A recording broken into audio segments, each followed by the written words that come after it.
الحمد لله نحمده ونستعينه ونستغفره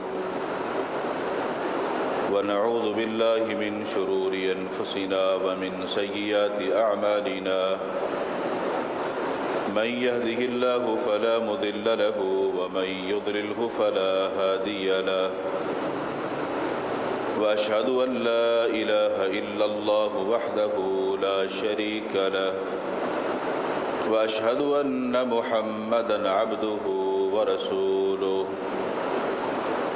أما بعد فإن خير الحديث كتاب الله وخير الهدي هدي محمد صلى الله عليه وسلم وشر الأمور محدثاتها وكل محدثة بدعة وكل بدعة ضلالة وكل ضلالة في النار من يطع الله ورسوله فقد رشد واهتدى ومن يعص الله ورسوله فقد ضل وغوى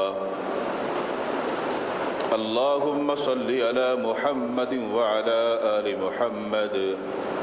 كما صليت على إبراهيم وعلى آل إبراهيم إنك حميد مجيد رب اشرح لي صدري ويسر لي أمري واحلل عقدة من لساني يفقه قولي رب زدني علما سبحانك لا علم لنا إلا ما علمتنا إنك أنت العليم الحكيم أعوذ بالله السميع العليم من الشيطان الرجيم من همزه ونفخه ونفثه بسم الله الرحمن الرحيم وسارعوا إلى مغفرة من ربكم وجنة عرضها السماوات والأرض أعدت للمتقين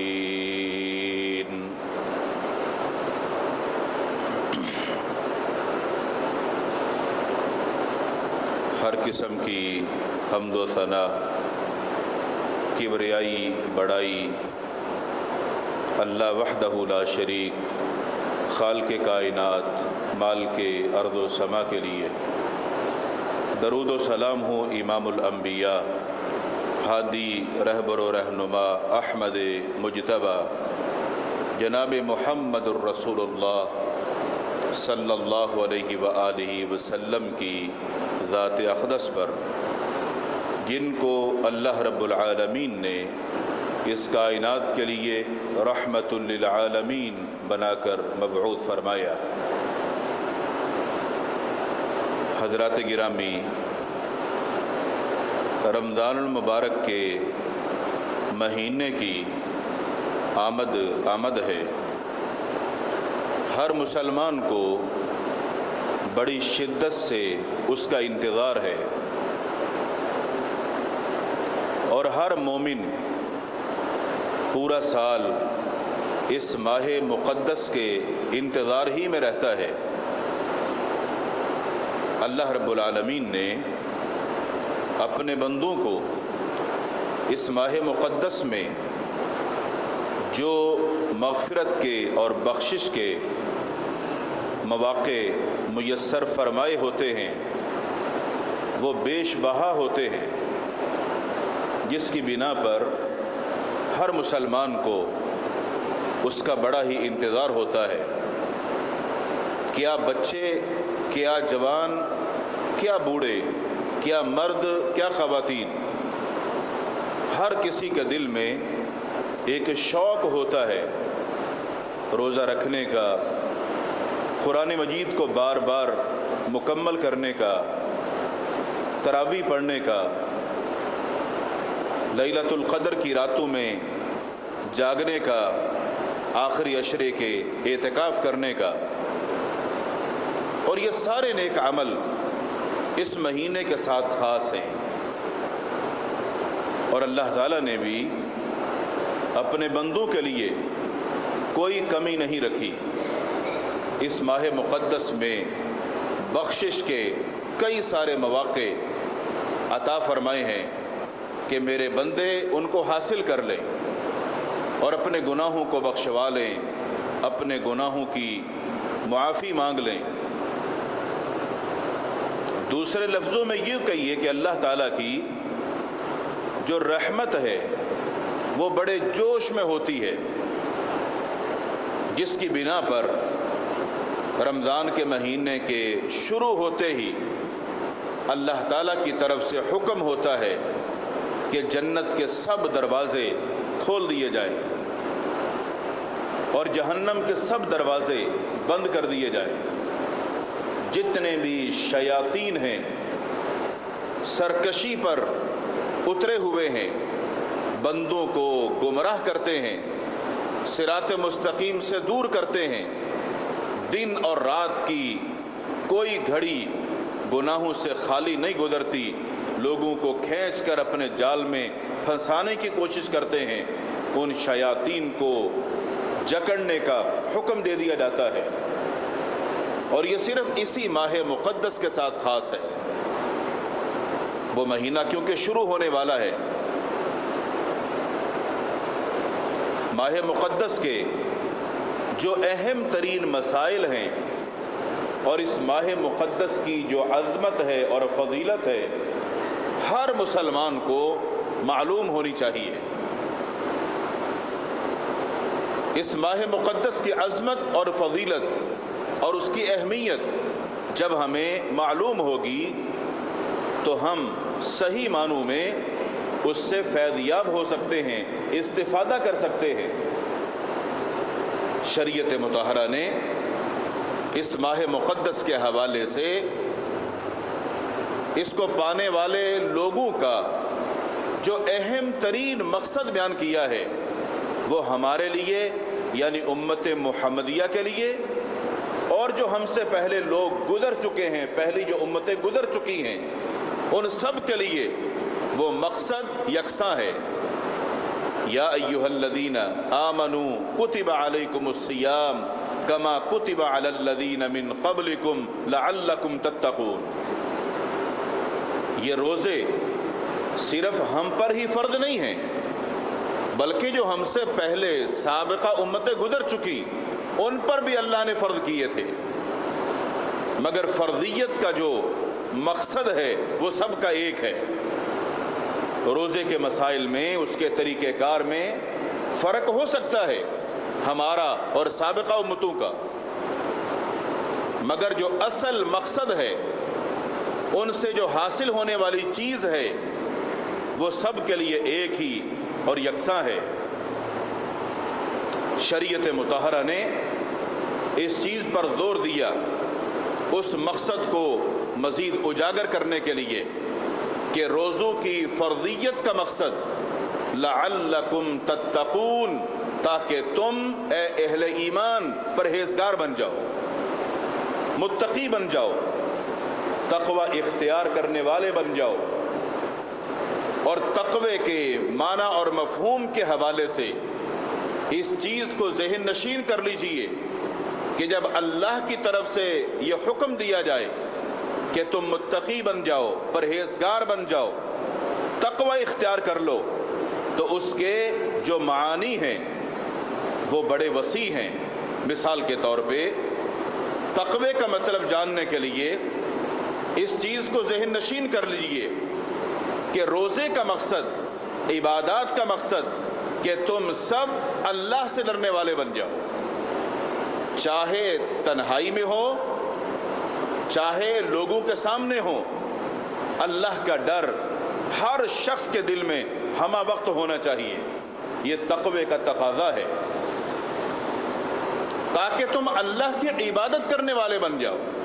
اللہ کی عبادت اللہ کے ڈر سے، اس کے حکم سے اور اس کی محبت میں، لوگوں کو دکھانے کے لیے نہیں،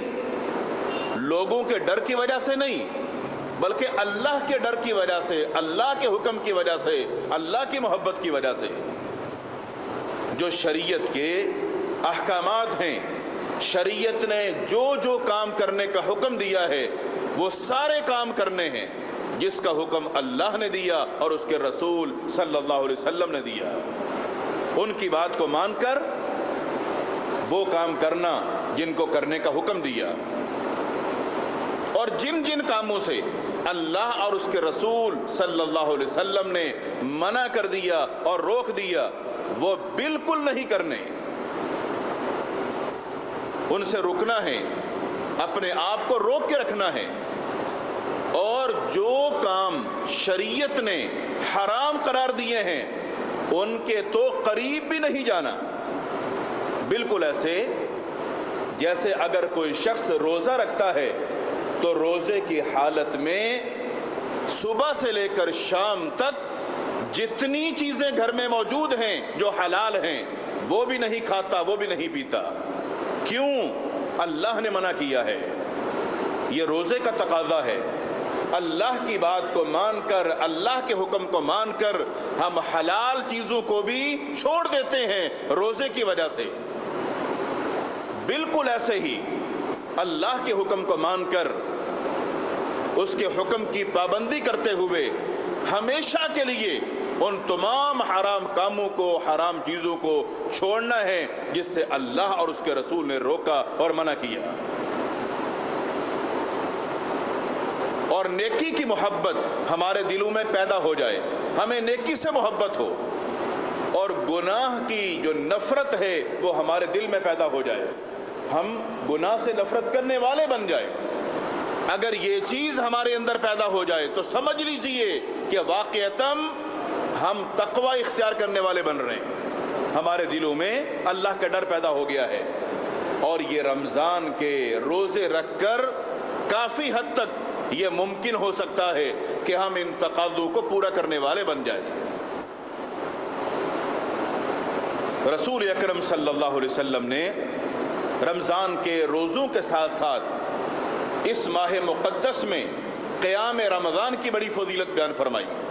من قام رمضان ایمانا و احتسابا غفر له ما تقدم من ذنبه، جو رمضان کے مہینے میں قیام کرے گا یعنی تراویح پڑھے گا، تہجد پڑھے گا، ایمان کی حالت میں اور ثواب کی نیت سے، آپ نے فرمایا اللہ اس بندے کے پچھلے سارے گناہ معاف فرما دیتا ہے۔ تو آپ اندازہ کیجئے ماہ مقدس میں اس عمل کی فضیلت کتنی ہے۔ مگر یہ بات یاد رہے، قیام کرنا، تراویح پڑھنا، تہجد پڑھنا یہ ایک نفلی عبادت ہے، روزہ فرضی عبادت ہے اور یہ قیام کرنا یہ نفلی عبادت ہے۔ اللہ کے نبی صلی اللہ علیہ وسلم نے یہ نفلی عبادت اپنی پوری زندگی کے اندر آپ نے اکیلے کی اور اپنے گھر میں کی۔ اپنی زندگی میں امت کی تعلیم کے لیے آپ نے 3 دفعہ صحابہ کرام کو جماعت کرائی، یعنی 3 دن، تاکہ لوگوں کو بتا دیا جائے کہ یہ عمل کس انداز سے کیا جا سکتا ہے۔ اس کے بعد بھی اور اس سے پہلے بھی یہ نفل عبادت آپ نے انفرادی کی، تو گویا کہ شریعت مطہرہ نے اس میں ماننے والوں کے لیے یہ گنجائش رکھی ہے کہ یہ نفل عبادت ہم اپنے گھروں پر بھی کر سکتے ہیں، اس کے لیے جماعت ضروری نہیں ہے۔ رسول اکرم صلی اللہ علیہ وسلم کا طریقہ موجود ہے، اور حالات حاضرہ کے پیش نظر اس سے فائدہ اٹھایا جا سکتا ہے۔ ہاں اگر اپنے گھر پہ آپ چاہیں جماعت کرانا تو کوئی حرج نہیں، اگر مساجد کے اندر جماعت ہو رہی ہے اس میں آپ شریک ہوتے ہیں کہ اس سے ثواب زیادہ ملے گا تو شریعت نے اس میں بھی گنجائش رکھی ہے، مگر اس کو فرض قرار نہیں دیا جا سکتا۔ کچھ عبادات کے اندر اگر آپ دیکھیں، اگر کوئی شخص تنہائی کے اندر عبادت کرتا ہے، وہ تنہائی میں کی جانے والی جو عبادت ہے اس میں توجہ زیادہ ہوتی ہے، خشوع اور خضوع زیادہ ہو سکتا ہے۔ اگر یہ نوافل رات کی تنہائی میں آپ پڑھتے ہیں، اپنے گھر پہ ادا کرتے ہیں، تو شاید آپ اس میں خشوع اور خضوع زیادہ رکھ سکتے ہیں، کیونکہ اس میں آپ اکیلے ہیں۔ اگر کوئی شخص اس سے فائدہ اٹھاتا ہے تو اس سے انکار نہیں کیا جا سکتا۔ اس ماہ مقدس میں اس کے جو مسائل ہیں انشاءاللہ وہ کل سے فجر کی نماز کے بعد سے